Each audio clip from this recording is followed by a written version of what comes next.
Donc j'attire aussi votre attention là-dessus. Je ne fais pas forcément de clientélisme, mais je ne peux pas aller où je veux dans le karma, hein. C'est votre évolution de l'âme et c'est ce que vous avez choisi dans cette vie-là. Moi, je ne suis qu'un intermédiaire entre vous et vous. Donc voilà, et on y va tout doucement, hein. J'ouvre le karma comme un papier cadeau, hein, comme des petits cadeaux, on y va doucement parce que ça peut quand même être un petit peu bouleversant, ça peut, voilà.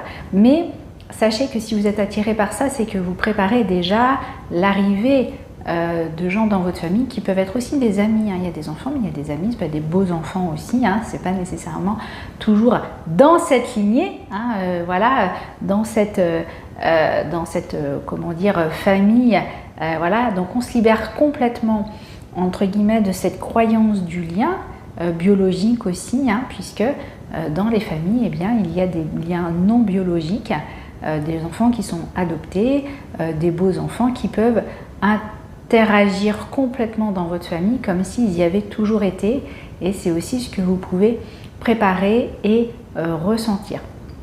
Donc la libération de la lignée maternelle et la libération de la lignée paternelle, comment dire, eh bien elle se fait parce qu'on va en fait retirer et libérer l'usine qui a créé comment dire, cette croyance de la lignée, hein. Ceux qui veulent couper avec la lignée, c'est que vous avez la croyance de la lignée, autrement dit que vous avez hérité de la 15e génération au-dessus de vous, alors qu'on n'hérite rien. Simplement, comme on vit avec nos parents, eh bien, on intègre des choses conscientes et inconscientes. Comme on vit aussi avec nos grands-parents, on intègre des choses conscientes et inconscientes.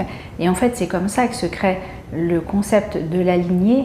Mais en réalité, pour nous-mêmes, ça n'a d'existence que parce qu'on a vécu des expériences avec ces gens-là.